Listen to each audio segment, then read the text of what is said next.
Hey everyone, it's Patty from PS Paper Crafts. Thanks for joining me today. This week I'm featuring this stamp set. This is in the annual catalog and it's called All the Good Things. And it just has some really beautiful images and then some great sentiments. So this is one stamp and this is one stamp. You could mask it if you wanted, just parts of it. But I'm making this card today and I just love this bonsai tree, and I'm using that thumping technique. I showed it a few weeks ago where you use markers and you get varied colors, different shades of greens, and I have some orange in there. So I actually colored the stamp and then breathed on it and stamped it down. I'm using this dynamic textured, it's the Layered Leaves Dynamic Textured Impressions embossing folder. That is quite a mouthful. It's one of those thick, heavy-duty ones that you only need one plate with. So I've already done that on my card.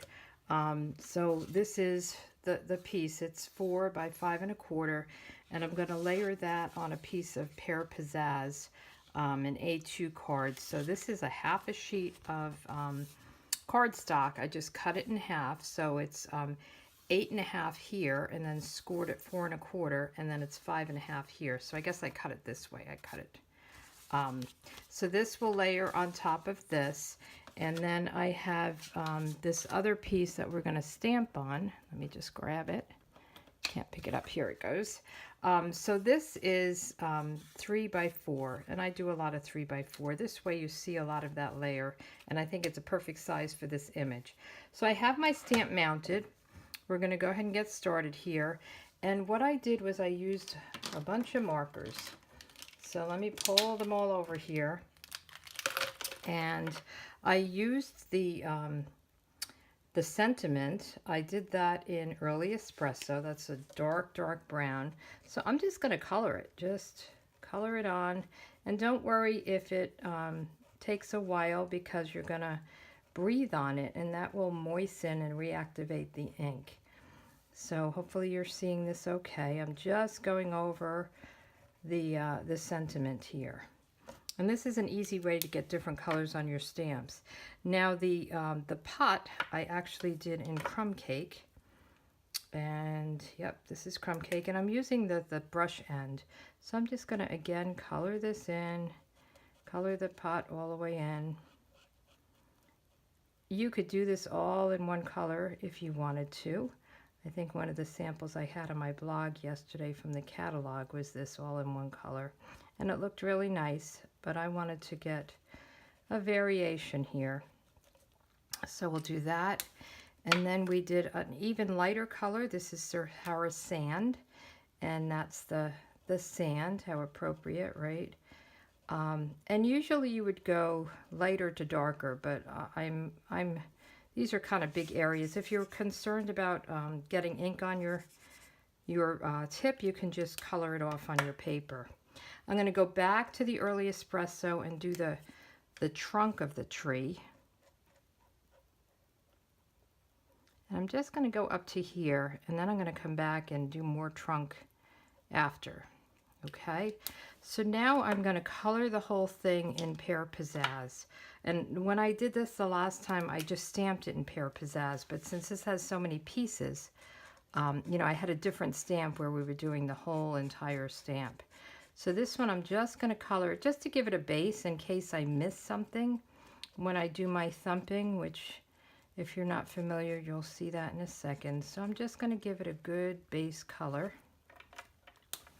And then I'm going to go I'm going to do light greens, and then I'm going to do the oranges.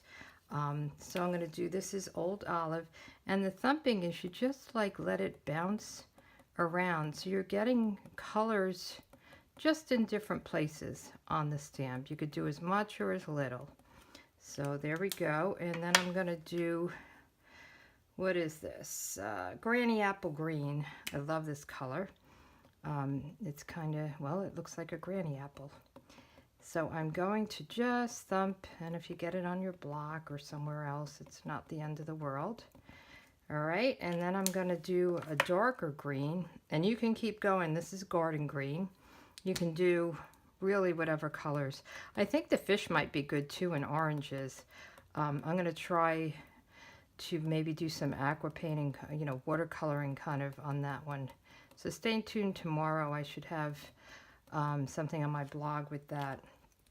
Now I'm going to do the oranges, and you might want to do these first, but I wanted to just give a little bit here and there. And then I am going to make sure I don't have green on my orange tip.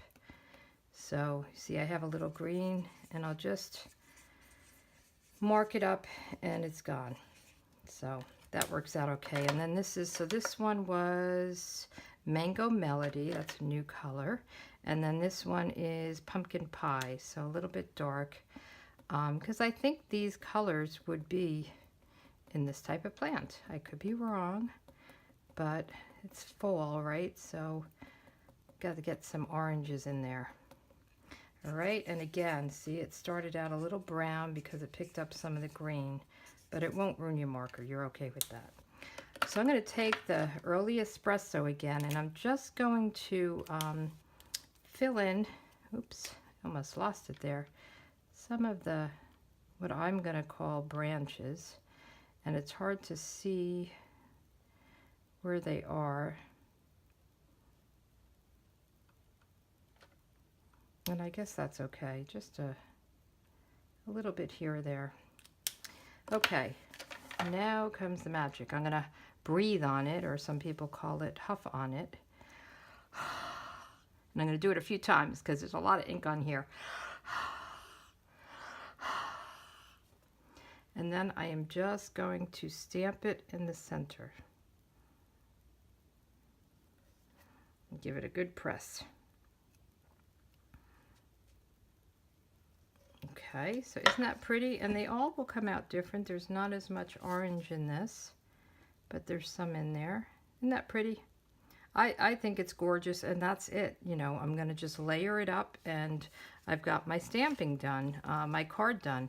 So again, when I use this kind of layer, an embossed layer, I like to use the multi-purpose glue because there's a lot of bumps with it. So I want to make sure I'm getting good contact between this layer and my card base. I love the multi-purpose glue. It really is very strong, gives you a little bit to maneuver with, and it really helps you with this kind of bumpy layer. Okay, and then I'm going to put this on, and it's very simple. I mean, you could probably put sequins and maybe some Winkostella, but I thought it was just pretty on its own. So it says, no act of kindness, no matter how small, is ever wasted. How true is that? So let's put some dimensionals to pop it up. I'll just put one in the middle so we don't have a saggy middle. And we'll pop this on, and then I'll do the inside, and then we're done with the card. I mean, pretty easy, but I think it's really beautiful. I like simple cards. I know a lot of people like a lot of bling. I like a little bling here and there. But I like kind of the clean and simple look. So let's just get this. I think my whole paper is crooked. So let's just put this down. And then on the inside, I'll just show you a little trick. What I did was I put the sentiment on. And where's my early espresso? Here it is. I cleaned my desk up, and it's a little too clean. So I'm going to just do some early espresso on the sentiment. Thanks for your thoughtfulness. And then with this, these three little flowers, which I think are really beautiful, what I did was I used my dimensional just to kind of give me a line to go as a guide, I guess. So I'm doing that in Pear Pizzazz, and I'm going to start in the middle,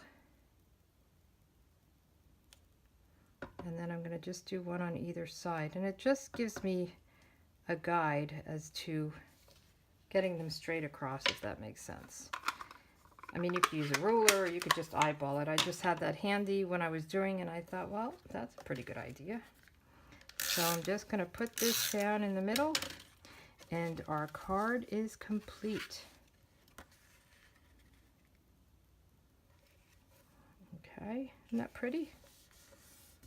I love these flowers. They're kind of three-dimensional looking.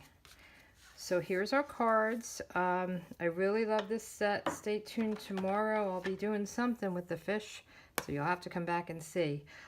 Thanks a lot for joining me, and I'll see you next time. Have a good day. Bye.